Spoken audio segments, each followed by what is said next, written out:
Êxodo 18, versículo 13.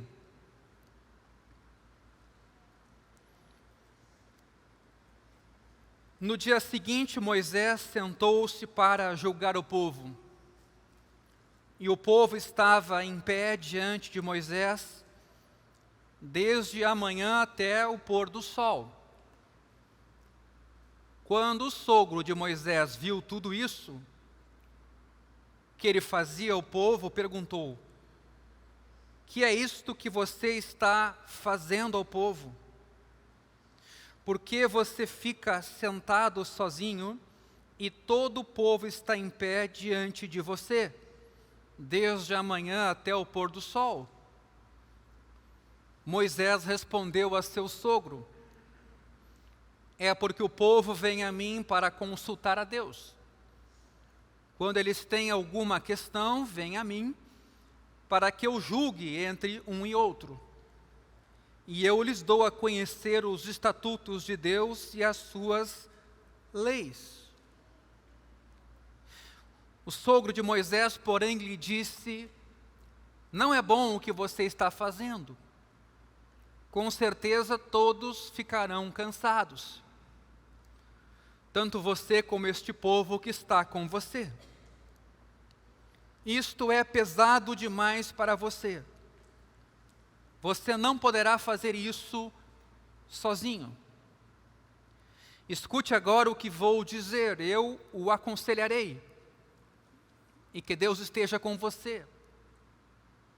Represente o povo diante de Deus, leve as suas causas a Deus.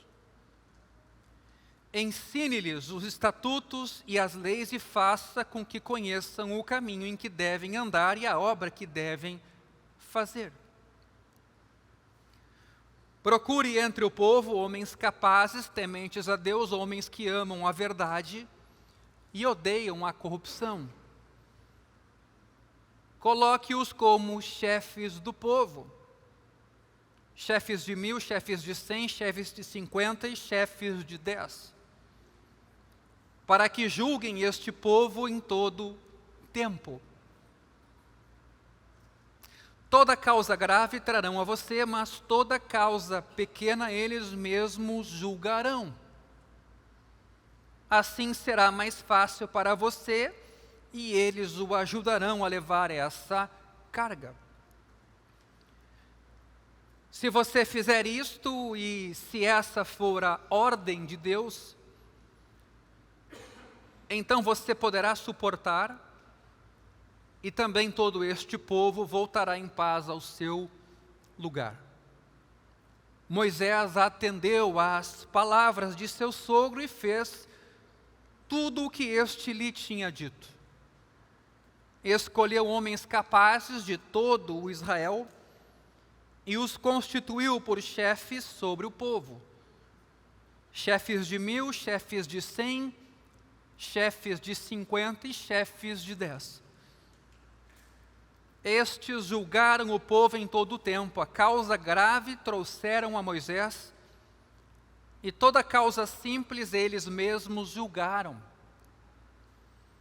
Então Moisés se despediu de seu sogro e este voltou para a sua terra. É interessante a semelhança desse texto com o que houve no começo da igreja e os apóstolos constituíram servos, alguns chamam de diáconos, servos para servir as viúvas helenistas que estavam sendo esquecidas na sua provisão de alimento ou de recurso, de como também o critério para a escolha daqueles colaboradores foi um critério semelhante ao que nós estamos vendo aqui, e também numa realidade em que o povo de Israel se multiplica, se expande, e é preciso cuidar então desse povo, dessa comunidade, assim como a gente viu em Atos capítulo 6. É evidente que esse texto ele lida com administração, com gestão, com organização, com cuidado, mas ele é um texto que traz princípios que podem ser aplicados no trabalho, na família, até na nossa vida pessoal, na nossa relação com Deus. E é sobre isso que eu queria nessa manhã que nós refletíssemos sobre os princípios que aqui a gente vê apresentados e que tem serventia, aplicação e utilidade na vida de cada um de nós. Veja, Moisés ficava sentado. Toda pessoa que ensinava ou julgava nesse tempo, ela ficava sentada, de fato. Era um procedimento comum o juiz se assentar enquanto os litigantes em uma causa ficavam em pé. E sim, por que eu estou aqui mencionando litígio? Porque, de uma certa maneira, o que Moisés era chamado a ser aqui era um juiz, julgando causas entre irmãos, demandas havidas entre eles. Ou seja, Moisés aqui está reunindo muitas atribuições na condução desse rebanho no deserto até que eles cheguem na terra prometida. Por exemplo, Provérbios capítulo 20, versículo 8 diz: quando o rei se assenta no trono para julgar. Quando o rei se assenta no trono para julgar. Então, essa é a figura, essa é a função de Moisés diante da realidade desse povo que sai de uma cultura, é convidado a ir para um novo lugar com novos princípios. Tem muita coisa para ser trabalhada nessa nação. Um outro salmo, de número 122, versículo 5, vai falar dos tronos de justiça. Tronos de justiça, onde há julgamento, onde a verdade é estabelecida, onde o erro é combatido, onde justiça é feita, literalmente justiça é feita. Por isso o requisito para esses ajudadores não serem corruptos, não tolerarem corrupção e se basearem na verdade. Veja, julgar aqui não é um ministério ocasional de Moisés nessa nova realidade. Se até então, no Egito, havia líderes tribais, ou patriarcas de uma certa maneira, ou líderes de clã, agora o povo sai todo junto da sua terra, no deserto, e se reconfigura em termos de organização, e é preciso então ajudar essas pessoas a chegarem ao seu destino. No caso aqui, Moisés é convidado a um ministério exaustivo. Ele trabalha o dia inteiro para julgar as causas que lhe são trazidas. Mesmo que a expressão aqui seja um exagero, da manhã até o pôr do sol, ela indica que julgar as disputas daquele povo não é algo que Moisés fazia de forma esporádica. Ele tinha uma demanda, ele tinha que lidar com aquele assunto. As pessoas aparentemente não reclamam somente contra Deus. E você vai lembrar um pouco antes dessa história, como o povo reclamou que não tinha água, não tinha pão, não tinha carne, e quiseram voltar para o Egito. Não, as pessoas reclamam também de Moisés. Veja Êxodo 2, versículo 14.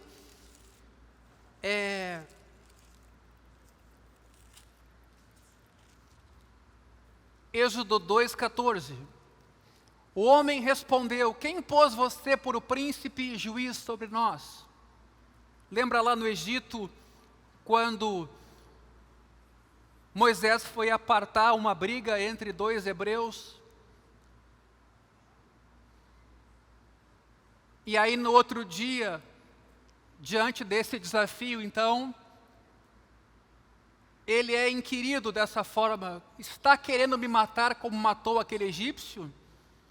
Moisés ficou com medo e pensou: com certeza já descobriram o que eu fiz. Então, eu uso esse texto aqui basicamente para mostrar a dificuldade que a gente tem de ser julgado, de ser contrariado eventualmente, de ficar diante de um tribunal quando a decisão não nos é favorável.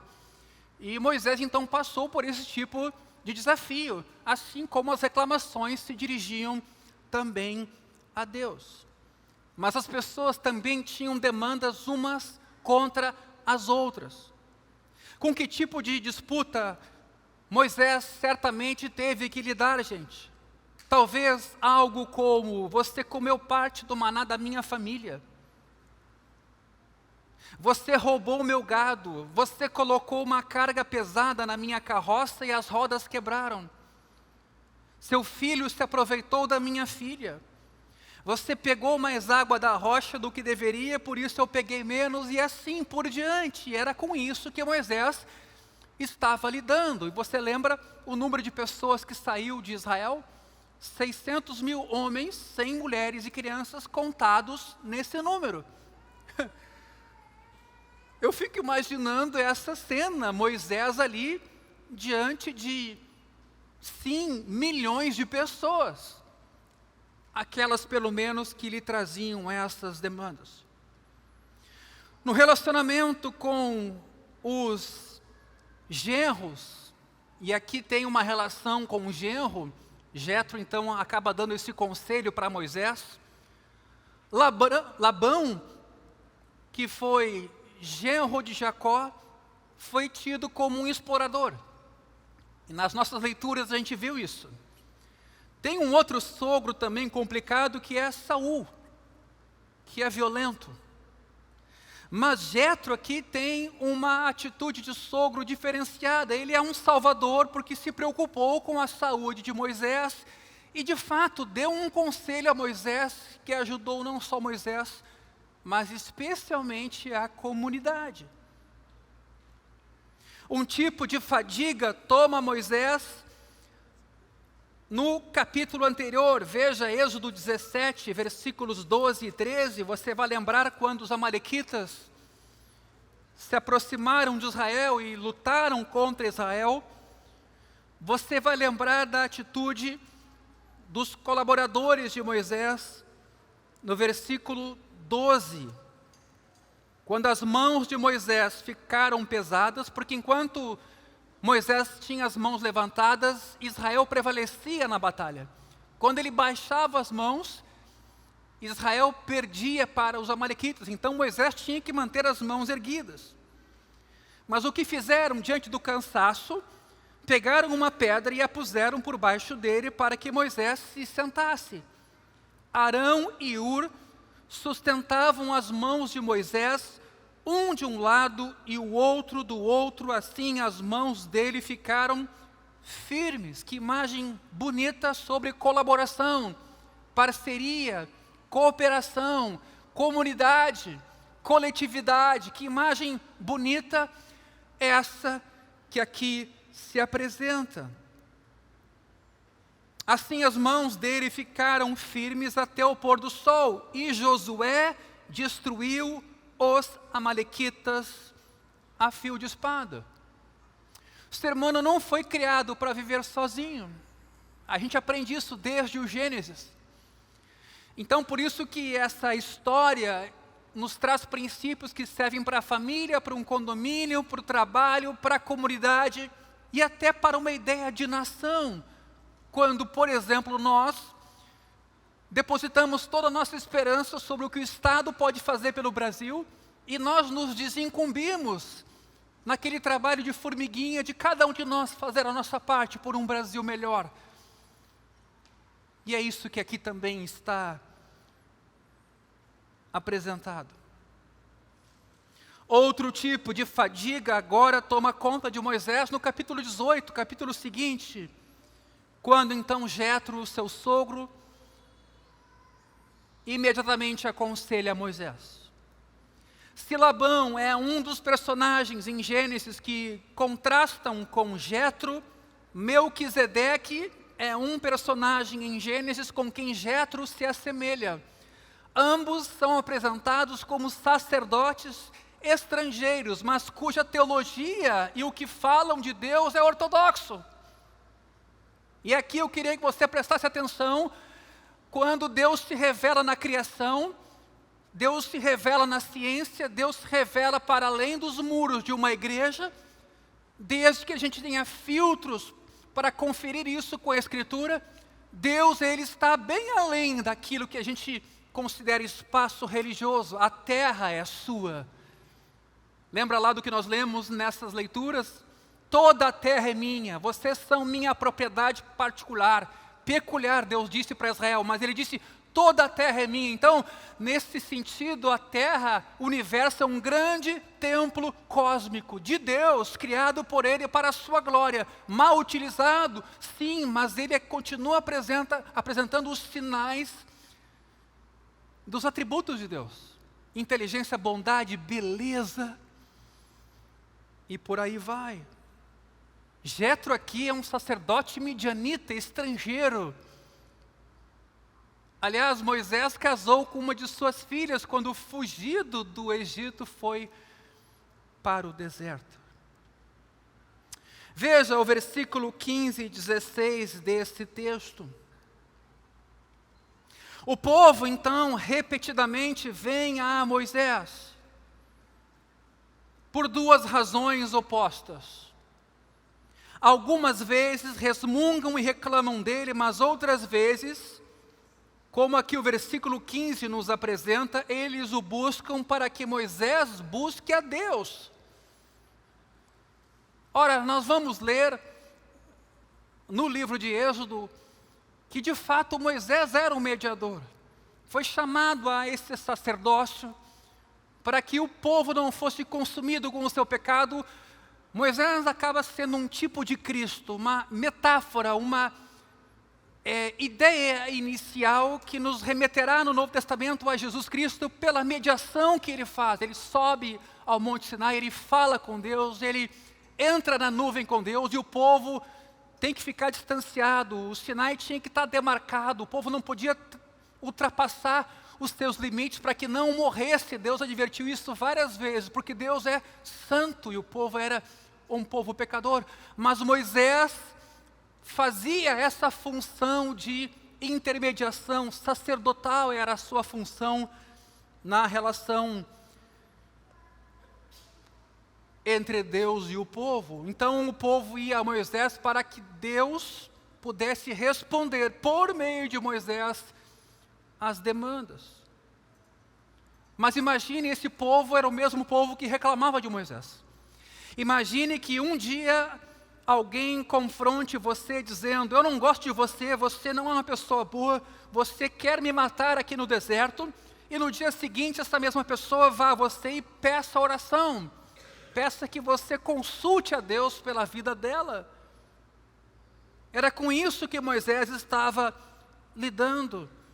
Porque uma pessoa falaria tão negativamente de outra, com um canto da boca, e depois com um outro canto da boca, pediria a ela para que intermediasse junto a Deus por alguma necessidade? Pois, meu irmão, isso é o que o ser humano é capaz de fazer.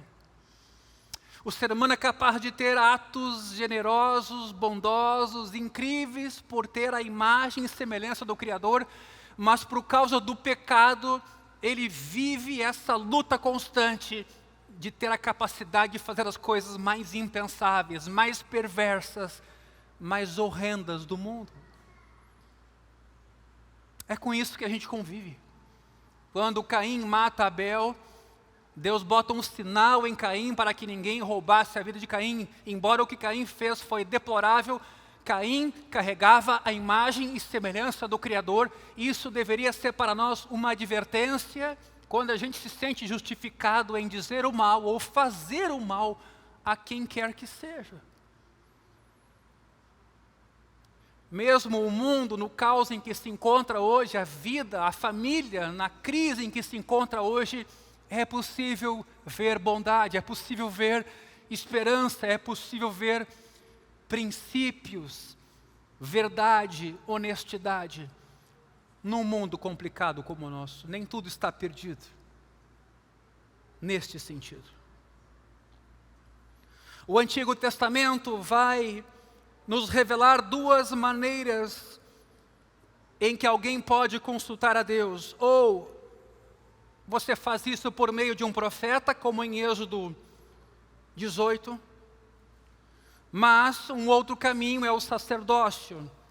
Por exemplo, quando alguém pede a um profeta para consultar a Deus, o verbo para consultar é darás. Quando alguém pede a um sacerdote para consultar a Deus, o verbo é sal. Tem uma diferença na função da pessoa que se relaciona com Deus e naquele que pede. Mas há uma outra diferença. Quando um sacerdote consulta a Deus, ele o faz por meio do Urim e do Tumim. Você sabia disso? Aquelas pedrinhas que o sacerdote carregava para julgar as causas que eventualmente lhe eram trazidas, é quase como lançar sortes. Evidentemente que naquele tempo se via isso como maneira de Deus responder às demandas que eram trazidas. É um modo santo de lançar sortes para determinar a vontade de Deus. Desse modo, o Senhor instruiu Moisés sobre Josué. Veja Números 27, versículo 21.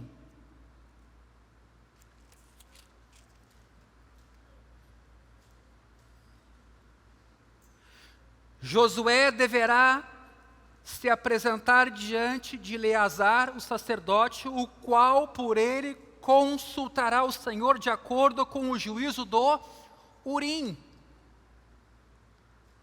Segundo a palavra do sacerdote, sairão, e segundo a sua palavra, entrarão ele e todos os filhos de Israel com ele e toda a congregação. Então, essa vontade de conhecer o querer de Deus, esse desejo de saber por onde caminhar, o que fazer, que decisão tomar, esse desejo de se relacionar com o Deus invisível, sempre houve. Sempre houve. Aquela consciência de que a vida material não nos apresenta tudo, de que o ser humano tem os seus limites, de que o estudo tem seus limites. Então a gente olha para o céu, a gente imagina que há um Deus criador e um Deus pessoal com quem a gente se relaciona e que tem um caminho para nós, assim como esse povo é convidado a caminhar para receber uma terra santa. Como um profeta consulta a Deus, diferentemente, não é por meio do Urim e do Tumim, porque é uma prerrogativa sacerdotal, mas provavelmente é por meio da oração, da intercessão. Mas, claro, nesse texto aqui não dá para imaginar que todo pedido que Moisés recebia, ele transformava em oração para então dar uma resposta.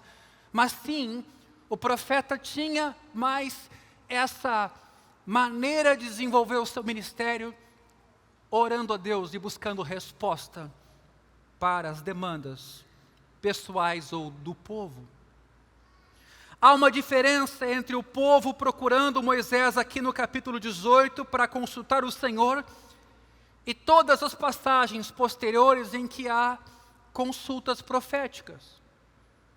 Mesmo quando a prática de consultas proféticas está em alta, e isso aconteceu nos séculos 9 e 10 no norte de Israel, nós vamos chegar nessa leitura ao longo do ano, como na época de Eliseu e Micaías, não se vê um relato frequente aqui dessas consultas no texto bíblico, mas aqui com Moisés, o texto deixa bem claro que a consulta era o tempo todo. Durante o período clássico da profecia também, do século 8º ao 5º a.C., os exemplos bíblicos expressos são mais isolados ainda. Por exemplo, não há qualquer referência nos 66 capítulos de Isaías de que alguém tenha vindo a ele consultá-lo. Nenhuma referência nos 66 capítulos de Isaías de que alguém tenha ido a ele consultar o profeta. Moisés, entretanto, recebe aqui muitos pedidos que o deixam sem tempo para mais nada, consumido. Tudo isso indica que a consulta a Deus em favor de um terceiro não é uma atividade comum no ofício profético, exceto no caso aqui de Moisés. E é assim que, na verdade, nós caminhamos nesse ano de 2024, tendo no nosso passado toda uma herança bíblica, uma herança de tradição, nós precisamos descobrir como nós vamos lidar com as demandas do nosso tempo, guardando os princípios que a gente recebeu, mas entendendo também o novo tempo em que a gente se encontra, com as novas surpresas, com as novas complexidades, com os novos desafios que se nos apresentarão. Veja o versículo 16 de Êxodo 18, que acabamos de ler. Moisés responde a esses pedidos, orientado agora então por Jetro,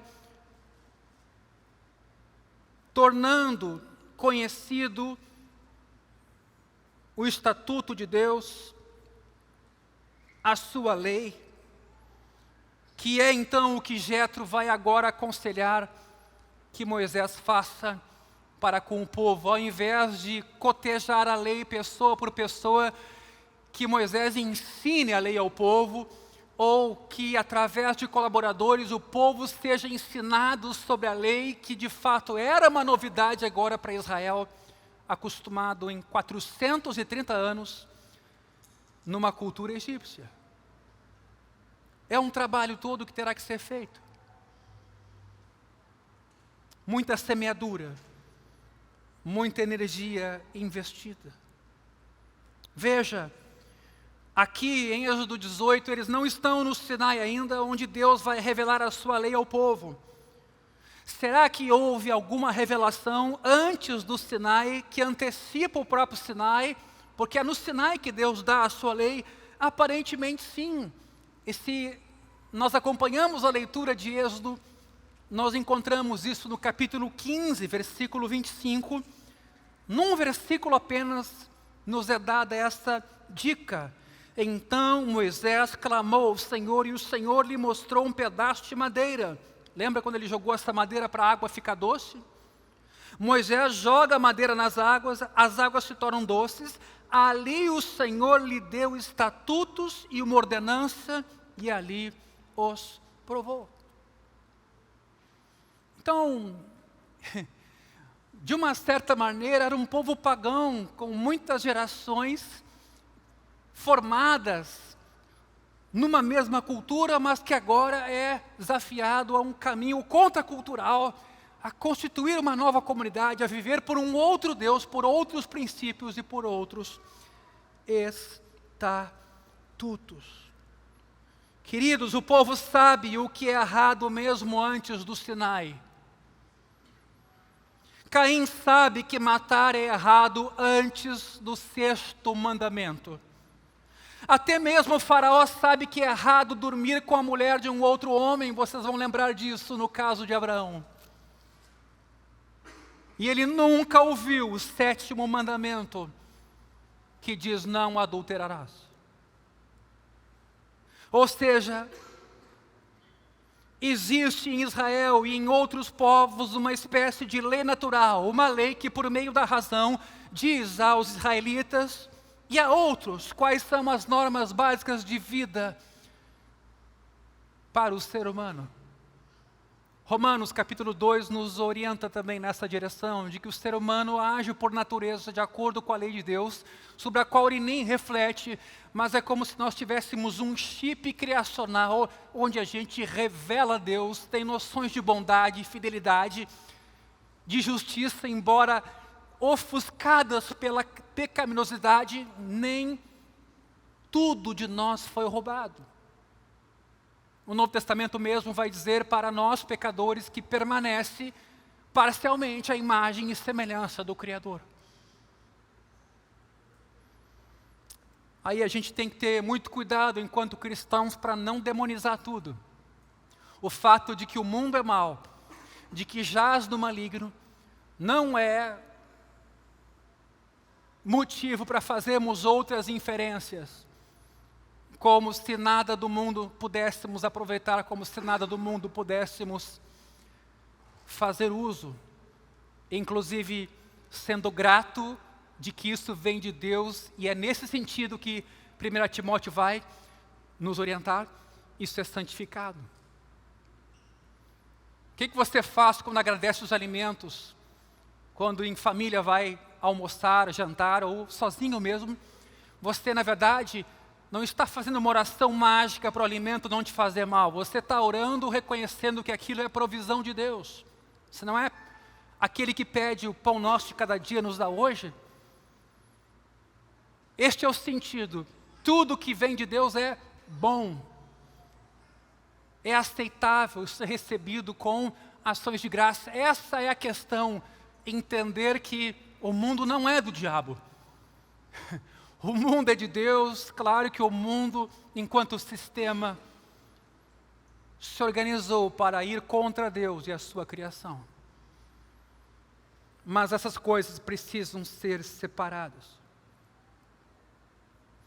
Entender esse episódio aqui, meus queridos, como uma separação de casos sagrados, aí então Moisés os julga, e casos civis, esses julgados pelos colaboradores, é equivocado nesse momento. E aí eu queria que você observasse que princípio a gente extrai daqui. Toda justiça em Israel era sagrada. Sabe que às vezes eu, como cristão, tendo a acreditar que nós fazemos uma enorme separação entre isso. Nosso culto e nossa vida civil. Aqui a gente fala de bondade, fidelidade e justiça. Mas vamos lá, no judiciário, a gente quer ganhar uma causa de qualquer maneira que for. E se puder, mente, forja documentos. Eu não estou falando nem de judiciário, eu estou falando em temas como INSS, Bolsa Família, das coisas que a gente ouve em termos de corrupção no Brasil, nessa área de gente que forja documentos, forja condições de vulnerabilidade sem que as atenda adequadamente. E muitos destes são cristãos, vão à missa, vão ao culto, mas eles fazem uma separação entre a vida deles cultica aqui dentro e quem eles são lá fora, como se lá fora o mundo não fosse Deus. Eu queria que você observasse isso aqui. Muitas das demandas que aqui Moisés atende enquanto juiz são demandas judiciárias, e nem por isso é menos sacro, menos santo, menos o mundo de Deus. Sim, as pessoas que ocupam hoje funções públicas, mas mesmo pastores que ocupam ofícios pastorais, são pecadores. Então, se nós fôssemos justificar nossa não obediência ou não acatar a lei, supostamente porque um pastor que ocupa o ofício pastoral não é perfeito, também nós poderíamos nos desincumbir de honrá-lo, de entender ele como instrumento de Deus. Você está percebendo como a gente faz algumas separações complicadas? A administração da justiça de qualquer espécie se encontra aqui num contexto de sacrifício e refeição sagrada.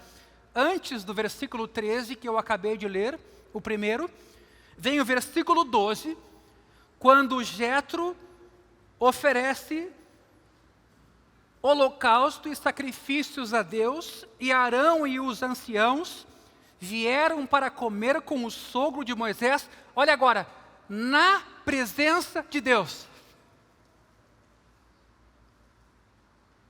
Porque o comer é um ato cultico. Lembra do que eu citei agora, 1 Timóteo, os alimentos recebidos com ações de graça. Repito, meu irmão, minha irmã, a nossa vida está toda nas mãos de Deus. O estudo que a gente faz, quando a gente vai ao hospital, quando a gente acorda de manhã, enquanto a gente está dormindo, tudo é de Deus. Nele vivemos, nos movemos e existimos. Só que a gente perde a consciência de que nós estamos nele, dependentes dele, e a vida está em suas mãos. Hebreus diz que ele sustenta todas as coisas pela sua palavra. O universo inteiro está de pé.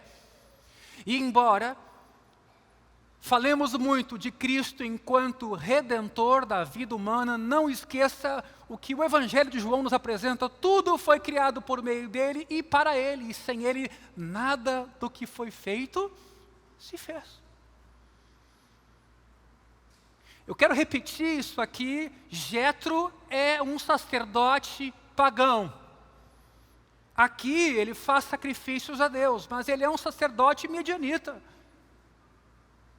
Ele dá um conselho a Moisés. Moisés acolhe aquele conselho dentro dos filtros que Moisés exerceu para reter aquele conselho. E aí você começa a pensar que você vai a uma universidade para estudar, você começa a pensar que você faz cursos sobre gestão, você começa a pensar que a igreja, enquanto espaço cultico, não dá conta de todas as demandas que você tem que atender para ser cidadão, para ser filho de Deus, inclusive. Eu sei que em alguns lugares a igreja trabalhou de uma tal maneira para construir uma bolha, de modo que as pessoas não se relacionem com o mundo, e isso é até um pouco perigoso. Eu poderia citar aqui alguns exemplos de uma vida inteira confinada a estar com os irmãos, de modo que tudo o que eu faça, seja médico, dentista, professor ou vizinhos, todos têm que ser cristãos. Pense nas implicações, a educação. É evidente que há coisas benéficas quando a gente se relaciona com cristãos, mas cuidado para não perder de vista que o mundo é de Deus e que Deus pode usar pessoas não cristãs com os filtros adequados para nos abençoar. Até que temos que ter cuidado com a sensação de que somos melhores do que qualquer outro.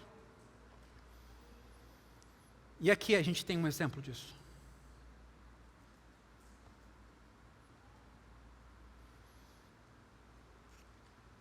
A distinção, portanto, aqui entre o que Moisés faz e os seus colaboradores ou os anciãos, não é entre o sacro, o santo e o secular, mas entre problemas difíceis e fáceis.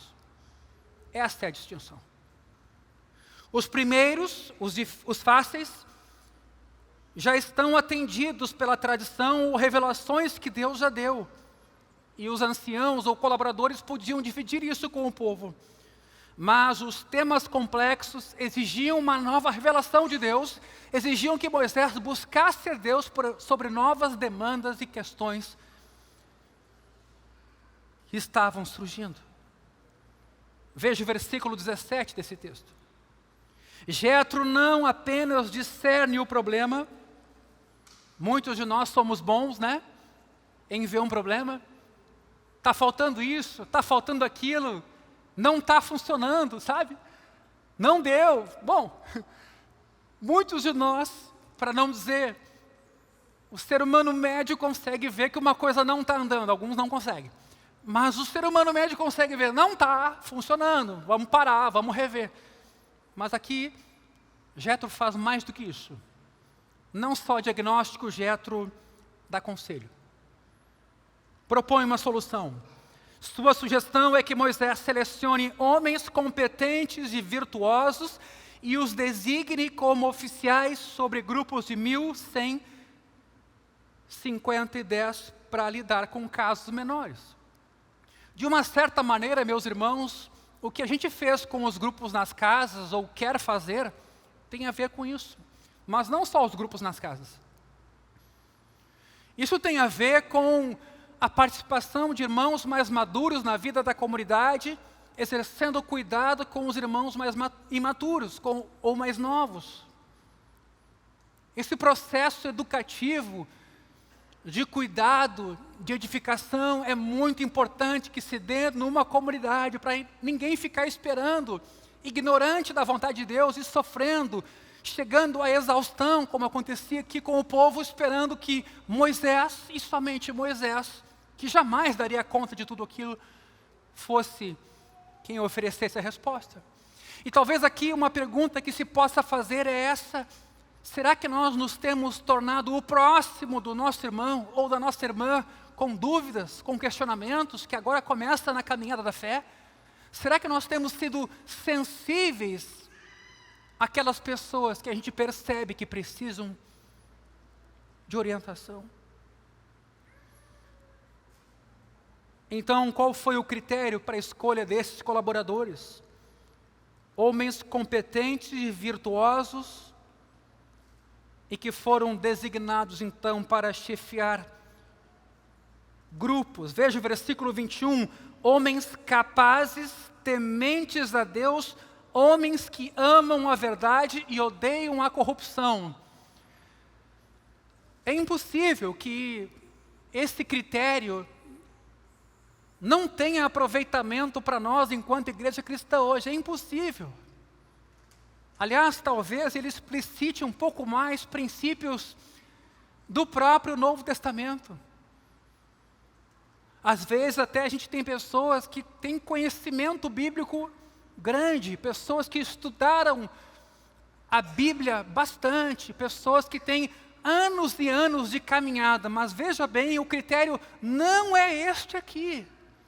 O critério é homens capazes, tementes a Deus, que amam a verdade, não só têm um apreço por ela, não só fazem parecer que são verdadeiros, mas eles têm prazer na verdade e odeiam a corrupção. Por que será que Tiago vai ter que lidar com esse tema no Novo Testamento sobre a acepção de pessoas numa comunidade? Os ricos sendo melhor tratados e os pobres sendo discriminados. Por que será que no início da igreja, em Atos capítulo 6, as viúvas de fala grega estavam sendo esquecidas? Meus irmãos, a igreja é um projeto de restauração do mundo. Ela é um primeiro sinal do que Deus quer fazer com toda a criação, e é por isso que valores como verdade, amor por ela, lutar contra a corrupção e a mentira são fundamentais em nossa jornada. Às vezes eu tenho a sensação de que o trabalho cristão é mais de perdoar as nossas falhas, mas a gente não dá o segundo passo, que é ser transformado pela verdade, ainda que saibamos que somos pecadores. Moisés, então, será procurado apenas em casos mais complexos. E a gente tem algumas ilustrações disso em outros livros da Bíblia, que eu não vou ler agora, mas em Levítico e em Números, Moisés, por exemplo, trata o que fazer com uma pessoa blasfema. O que deve acontecer com aqueles que não observam a Páscoa no devido tempo. Imagina tudo isso, Moisés e o seu grupo tendo que resolver. Ou o que deve acontecer com aqueles que recolhem gravetos no sábado. Até isso aparece. Josué, como sucessor de Moisés, também vai lidar com essas questões na sua caminhada. Meus irmãos, há uma ligação entre a reorganização judicial que aqui Moisés faz e uma outra que aconteceu na Bíblia no tempo de Josafá em 2 Crônicas. Como em Êxodo 18, o rei Josafá desenvolve um plano judiciário em que os líderes escolhidos também têm que ser tementes a Deus e não podem ser tentados por parcialidade ou suborno. Quando a gente toca nesse assunto, a gente tem o risco de ser encarado como moralista. Eu sei disso. Mas de um outro lado, meus irmãos, minhas irmãs, me parece que nós esquecemos conceitos como justiça, verdade. Tangenciamos isso porque afinal somos pecadores, mas nos esquecemos de que o tema da justiça é um tema importante, inclusive no mundo em que a gente se encontra hoje. Tanto que quando alguém é injustiçado, isso mexe conosco. E a gente é capaz de intervir e de agir em favor do vulnerável. Repito então, como Josafá, os líderes não podiam ser tentados por parcialidade ou suborno, ou porque era mais amigo de um, ou porque o outro tinha mais dinheiro ou posição social, ou por algum outro motivo interesseiro que não o da justiça e da verdade. Que Deus nos ajude. Dentro de casa, no trabalho, num condomínio e numa igreja. Que Deus nos ajude a amar a verdade. E o caminho para amar a verdade é reconhecer que somos pecadores, injustos e que precisamos ser santificados, transformados, mudados.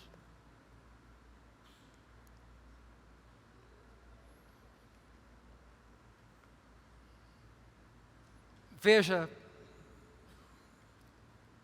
a pergunta de Jetro: por que você fica sentado sozinho? É preciso saber delegar autoridade. Moisés estava se consumindo. Mas, meus irmãos, isso nem sempre é prova de ambição. Às vezes indica excesso de zelo e até mesmo ansiedade. Isso acontece em qualquer espaço coletivo.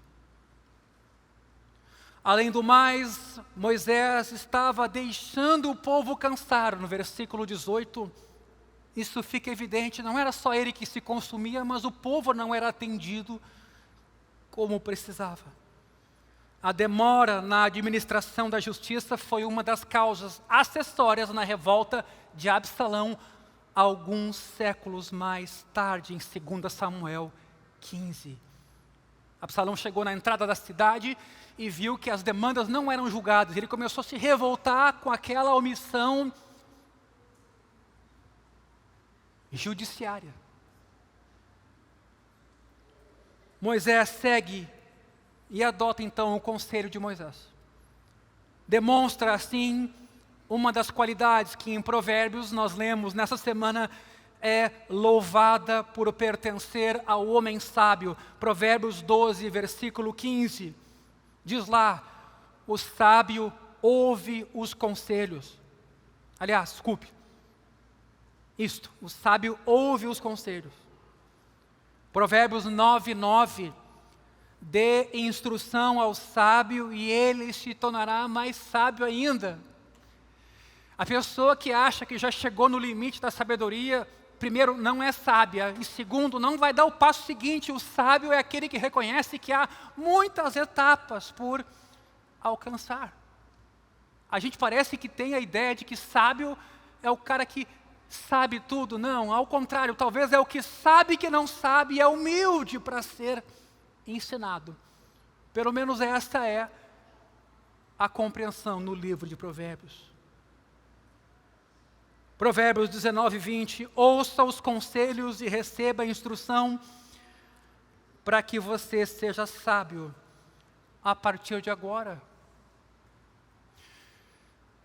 Porque o plano de leitura da Bíblia, ao longo de um ano, nos ajudando a nos habituar com ouvir a voz de Deus todos os dias. Tenho recebido vários relatos bonitos de como isso tem sido edificante na vida dos irmãos. Instrutivo, confrontador do pecado, gerador de fé sobre um Deus pessoal que se relaciona conosco e sempre esteve presente. Não deixe esse plano. Se você estiver atrasado, retome ele. Você vai ser bênção na sua vida, com certeza. Mas não é toda a pessoa que ouve conselhos aqui. É ninguém menos que Moisés, libertador de Israel, que abriu o mar vermelho quando ergueu a sua vara. Chamado, capacitado, ungido por Deus, mediador entre Deus e Israel, aquele que Deus vai sepultar num local não identificado para que o povo não o adore ou queira consultar o seu espírito quando ele morrer. Ao mesmo tempo em que Moisés era criticado e se murmurava a respeito dele, Moisés, por ser esse tipo de Cristo e os poderes que operaram na vida dele e a sabedoria que ele era própria, Moisés de fato poderia ser essa pessoa que depois se tornaria um ídolo. É esse Moisés que tem que ouvir de um pagão, sacerdote medianita, que ele não está sendo sábio na condução desse rebanho. E que outro assunto E aí eu queria que você parasse e pensasse. É mais importante quando se trata da nação de Israel do que a justiça, do que fazer o que é certo, do que reconhecer o que é errado, se arrepender disso. Se você parar e pensar, o Evangelho tem completamente tudo a ver com isso. Esse último vídeo, como rios, que está gravado nas redes sociais, vão mostrar exatamente isso, que o Evangelho tem essa ofensa de dizer que de nós não há nada de bom que possa partir em direção a Deus para nos salvar. Então o Evangelho é uma ofensa, porque ele diz que você não pode se salvar, você não tem os elementos para sair de onde você está. Você só pode receber. Você não pode nem contribuir para isso, nem pagar, nem moralmente participar disso. Você é passivo na ação salvífica de Deus, porque você é um pecador. E nasceu em iniquidade. E só há uma esperança para mim e para você. O mesmo evangelho ofensivo é o evangelho que diz que em Cristo, pela fé, nós somos salvos. Nós somos salvos.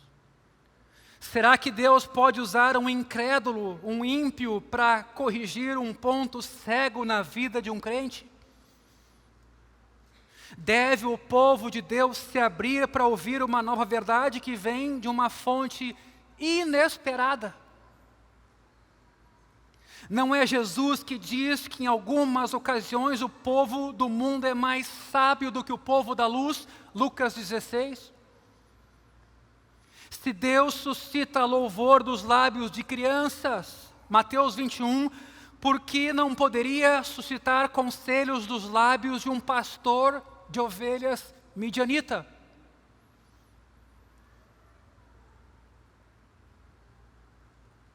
Não sabemos os nomes de nenhum desses líderes aqui que são escolhidos.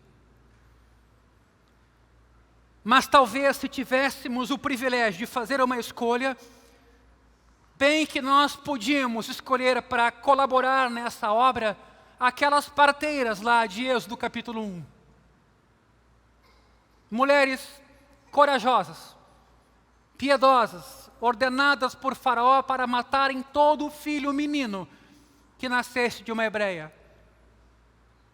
Elas bancaram aquela sua atitude, confiando em Deus. O texto diz que elas eram tementes a Deus. Claro que o texto aqui, aparentemente, segundo o conselho de Jetro, limita essa ajuda a homens capazes. Muito embora passagens como Provérbios 31 fale de mulheres virtuosas. E talvez esse esteja sendo, ou seja, um desafio na igreja de nosso tempo, a inexistência ou pouca existência de homens corajosos que amam a verdade, que ocupam os seus lugares, que não são omissos, que não são infantilizados. E você começa a perceber em vários espaços profissionais, políticos e até familiares uma presença feminina maior, mais qualificada.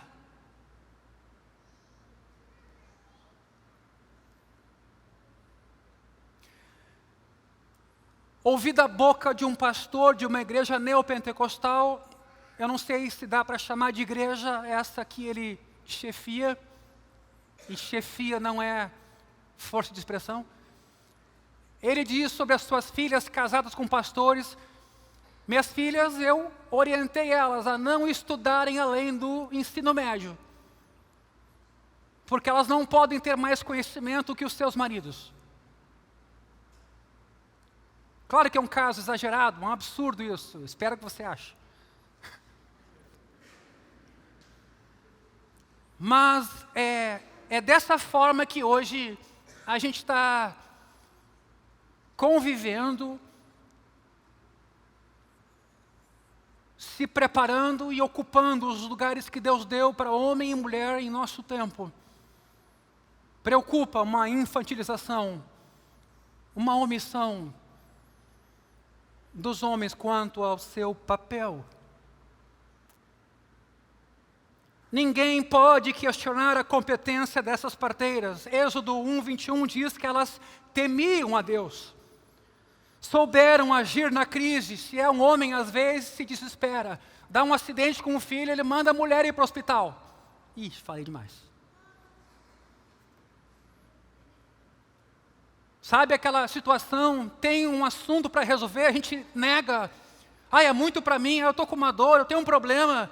E a mulher tem que tirar, sabe, lá do fundo das entranhas, força para fazer o que é preciso ser feito. Isso é um problema em nosso tempo. Elas souberam agir na crise, fazer aquilo que era apropriado. Algo que sabemos é que esses líderes não devem vir de grupos fechados de indivíduos, como os anciãos. Eles eram escolhidos dentre o povo. Não importava a sua condição social. Finalizo, queridos.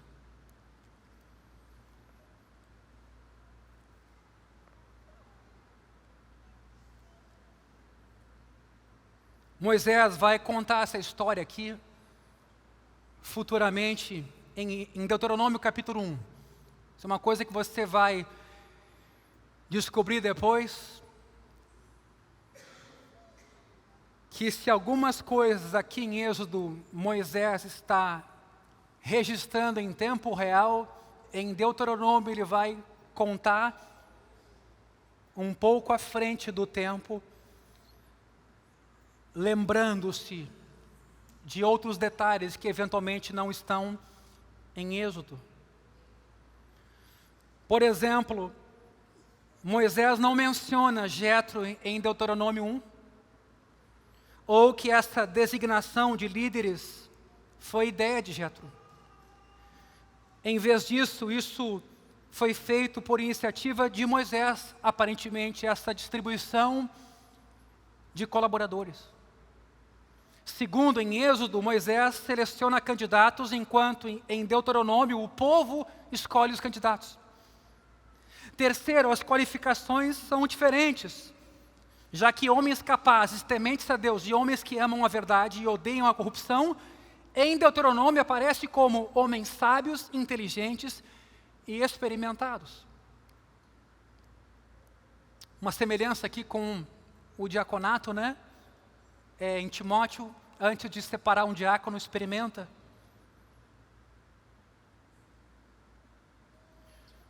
Por que eu trouxe esse texto aqui nessa manhã? E em especial, porque eu trouxe também Atos capítulo 6 em um outro encontro nosso recente. Porque alguma sabedoria a gente tem que extrair dessas narrativas. E a sabedoria, ela está presente tanto na figura do povo, na figura dos colaboradores, e na figura de Jetro e de Moisés também. O nosso desejo é que essa comunidade, a comunidade do caminho, cresça. Como foi citado no último encontro de quarta, tínhamos um grande grupo aqui, ou para ser batizado, ou para ser membro da igreja, ou que já é membro, mas que não tinha feito o curso ainda. Por isso que o Jesse falou que ainda dá tempo de participar. E se eventualmente até alguém quiser fazer o curso de novo e já fez, você é bem-vindo. Toda quarta-feira a gente vai estar aqui. Isso é muito importante. Porque quando a gente está junto, é que a gente percebe as necessidades. E a gente vê como pode ajudar.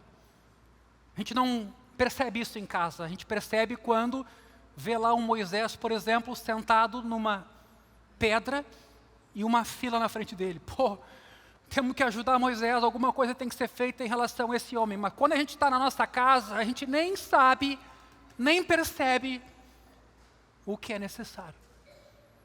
Isso se aplica para qualquer âmbito da vida humana. Daí a importância de a gente estar junto em família, da gente estar junto em comunidade, da gente estar junto, perto das pessoas a quem a gente pode ajudar e com quem pode contribuir. Meus irmãos, por outro lado, Jesus disse que a seara é grande, os trabalhadores são poucos, peçam ao dono da seara que envie trabalhadores. E essa tem sido uma oração que nós temos feito aqui enquanto Igreja do Caminho. Esse ano, penso eu, 2024, é um ano muito importante de definições, de distribuição do trabalho, de ampliação de áreas de trabalho, de investimento financeiro, de investimento de tempo, de oração e de cuidado. Nessa semana eu atendi 4 famílias. E atendimentos não são 15 minutos. Na maioria das vezes, a minha esposa, a Carolina, está comigo. E a gente considera que isso é importante. Mas é evidente que nós precisamos de mais ajuda nesse sentido. E é por isso que, nesse sentido, quando Jesus chama, quando Deus nos chama a servir em sua obra, a postura do servo de Deus é: eis-me aqui, Senhor, envia-me a mim, me qualifica, me prepara, me ensina a Tua palavra, para que eu seja aqui como Moisés ou como Josué, portador do Evangelho, não de uma ideia minha própria, não do que eu acho que deve ser feito, mas do que a palavra de Deus fez em mim, com isso eu possa contribuir na vida dos outros. Isso passa, às vezes, até por amigos nossos que nos visitam nessa comunidade e que alguns de vocês, com toda a gentileza, amor e percepção espiritual, se aproximam de tais pessoas e perguntam o seu nome, se é a primeira vez e como elas estão, porque não é difícil aqui dentro a gente perceber quem é visitante. Não é difícil nesse grupo aqui uma cara nova, um rosto diferente. Meus irmãos, de uma outra maneira, nós aqui podemos cometer o mesmo erro de Moisés. Nós podemos deixar de nos apresentar, de ocupar o espaço que Deus deu para nós, para servirmos na força dEle, e deixarmos pessoas esperando, sem atendimento, ou que vão entrar aqui e sequer o seu nome nós vamos saber. Pastor, mas se a pessoa entrar aqui, é a palavra que tem que fazer tudo. Se a pessoa não foi tocada pela palavra, chegou e foi embora, e não falou nada com ninguém, daqui a pouco não era aquele tempo dela ainda, pode ser. Mas existem muitas maneiras da palavra tocar pessoas, inclusive quando ela está encarnada em nós. Quando a gente é o povo que deve ser, sacerdócio real, nação santa, que anuncia com as suas ações as virtudes daquele que nos tirou das trevas para a sua maravilhosa luz. Mas atenção, um alerta: o nosso mundo caminha a passos largos para o egocentrismo, para o egoísmo, por uma vida centrada em si. A revolução que precisa acontecer hoje na vida dos discípulos de Jesus é intensa. Deixar tudo para trás, tomar a cruz e seguir Jesus. E se você seguir Jesus, você vai estar aonde tem gente necessitada, porque era ali que ele gostava de estar. Quando Jesus era chamado para pessoas que queriam badalá-lo, ele dava um jeito de escapar daquele grupo, porque ele dizia: eu tenho que ir aos lugares necessitados, aquela comunidade que não teve oportunidade ainda, que não teve uma chance. Eu queria que você pensasse sobre isso, sobre o teu lugar de trabalho, sobre essa comunidade, sobre a tua família, sobre o que nós extraímos de princípios dessa passagem. Eu entendo que, como pastor dessa comunidade, eu tenho um papel junto com outros irmãos e com os futuros pastores que virão, de sim ensinar na palavra de Deus. Como aqui Moisés é orientado a fazer, ensina a todo o povo para que não tenha que em cada tribunal ensinar a lei de novo. Quer dizer, existe, parece, por parte de Jetro, uma ideia de dar uma certa autonomia à comunidade, de modo que ela se relacione com Deus, conheça os estatutos de Deus, os estude sem ensinada. Isso é fundamental para uma criança, para um adolescente, para um jovem e para um adulto na fé. Ele tem instrumentos para ele poder lidar com os desafios aí fora, com a dúvida, com a incredulidade, com a corrupção. Experimenta nós aqui, domingo após domingo, não lidarmos mais com temas como o da verdade, combatendo corrupção, combatendo mentira, combatendo violência.